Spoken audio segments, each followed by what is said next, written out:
We left off yesterday where Moshe approaches Dasan and Aviram. They're according to Archaim, they're the ones who really instigated this mutiny and encouraged Korach to go against Moshe Rabbeinu. So Moshe goes, last-ditch effort. He goes to try to reason with Dasan and Aviram, and they react very strongly. According to Rashi, they blasphemed Hashem, they cursed Moshe Rabbeinu, and what they had said was, and we discussed this yesterday, to just understand how evil these people were and how single-focused they were only interested in themselves. They could not care about the Klal Yisrael, because if they could refer as Egypt as the land that flows with milk and honey, where we spent 210 years, and a good part of those years were very serious bondage, slavery. As we say, they embittered their lives with this inhuman work, and they refer to that location as a land that flows with milk and honey. It tells us exactly who they are. But then in Yudalit it says, you took us out of land that flows with milk and honey, and you told us initially you were taking us to a land that flows with milk and honey. It's Canaan. But you did not bring us there. And initially you were supposed to give us a portion, fields and vineyards. And you disappointed us. The whole thing was a sham. You never brought that about. The eyes of those people should be gouged out. There's no way we're coming. There's no way we'll have anything to do with you. And they said, no, lo nale, we will not come up. So Rashi himself explains, they were so enraged, they said, even if you would gouge out our eyes, you cannot force us to come. They were livid. So we'd explained, Dasan and Aviram initially, why were they able to inform Moshe Rabbeinu? Because they're from the wealthy class of Jews in Egypt, and they had a connection, and they had relationships with the upper echelons of the government. When Hashem said to Moshe, 60 years later, Mesu Anoshim, those people who had tried to take your life, who informed you, they're no longer alive, therefore you could return. And Chazal tell us, the Gemara tells us, Mesu Anoshim, the people died, doesn't mean to say they actually physically died. Yardim Nechseim. They had financial reversals, they lost everything. And Ani Choshkev Mes. A poor person is like a dead person. These people themselves, initially, they only had the ability to inform Moshe because of their wealth and their relationships with the Egyptian government. They thrived and they lived on power, and they were ego-driven. What happened when they lost all their wealth? They had these financial reversals. They just withered. But they were pained to a degree not to be believed. A person who lives every moment for wealth and glory and honor, and that's taken from him, it's something you can't tolerate. The reason why Dasan and Aviram left Egypt is because they were told that when they leave Egypt, they'll leave with great wealth, which they did. Everybody left with great wealth. Korach left even with greater wealth, one of a kind of wealth. And now when they would come to the promised land, Canaan, they would be able to, again, be reinstated to the position of power and leadership. There were children of Reuven, which was the Bechor, which was the tribe.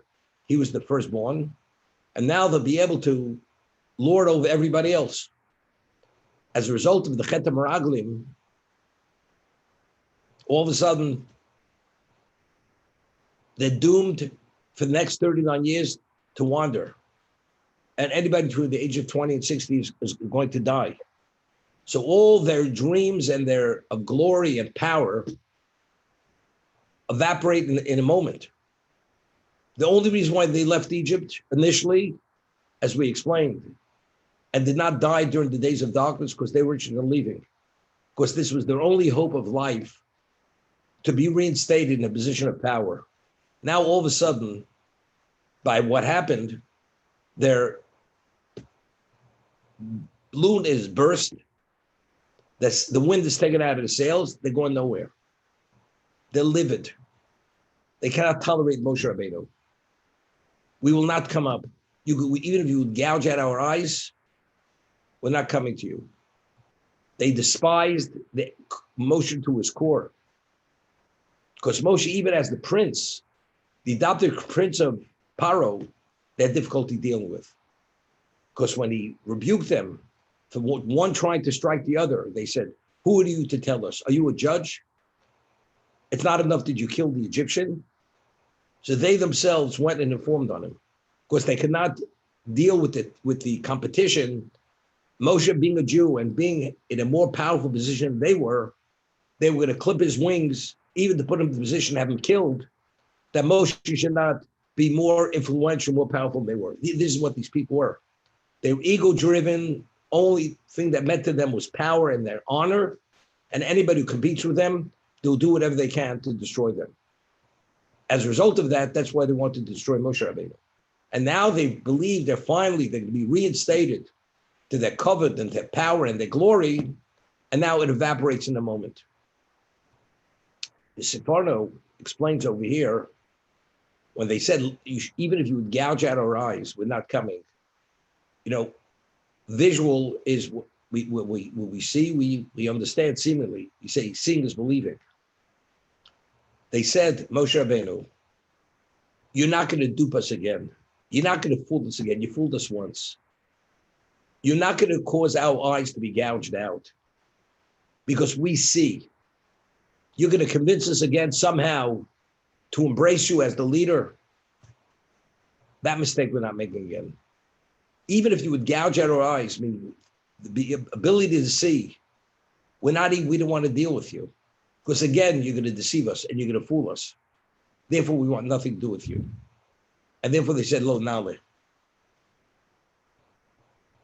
We've mentioned that Korach, what actually ultimately tripped him up, which caused his destruction, because it says his eye had misled him because he had seen this line of special Levium descending from him. And the ultimate person was Shmuel HaNavi, Samuel the prophet, who spiritually speaking was the equivalent of Moshe and Aaron in his time. So he said, how could I have such a descendant and I should be destroyed? I'll be the lonely survivor. His eye misled him. So Rashi cites Chazal that Shmuel, who did he send from? If he and his family and his community were swallowed up by the earth, that his sons, two of his sons, they did tshuva. So I'd mentioned, not this time, when Moshe came into the tent to speak to Korach to try to reason with him, Korach did not pay attention. Korach did not want to enter into a discussion with Moshe. Because as I mentioned, he says, look, Moshe is smarter than I am. He will convince me that I'm wrong, but I know I'm right. I don't want to be convinced that I'm wrong. But when Moshe entered into the tent, two of Korach's sons, one sitting to the right of him, one sitting to the left of him, see Moshe coming in, and they had a quandary. What should they do? If they stand for Moshe, to acknowledge him as the leader, they're actually disgracing their father. Because their father is opposed to Moshe at every level. But if they don't stand for Moshe, Moshe being the one who brought the Torah to Klal Yisrael, they're disgracing Moshe Rabbeinu. It's a disrespect. They decided they will stand. And the two sons of Korach, despite their father's disapproval, they stood for Moshe. So the Midrash tells us, in the merit of standing for Moshe Rabbeinu, they had stirrings of tshuva. And because they had these stirrings of tshuva that moment, they did tshuva, and they were able to extricate themselves from this whole story, and therefore they survived. So the reason why we have the 24 families of Levium, with Shmuel HaNavi descending from Korach, was only because of Korach's children doing tshuva. But why did they merit to do tshuva? It's not simple. If you're so embroiled and so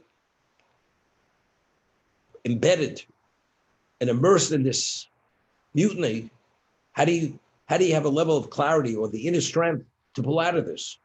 They needed special siyata dishmaya. They needed special divine assistance. What gave them that divine assistance in the merit of standing for Moshe Rabbeinu?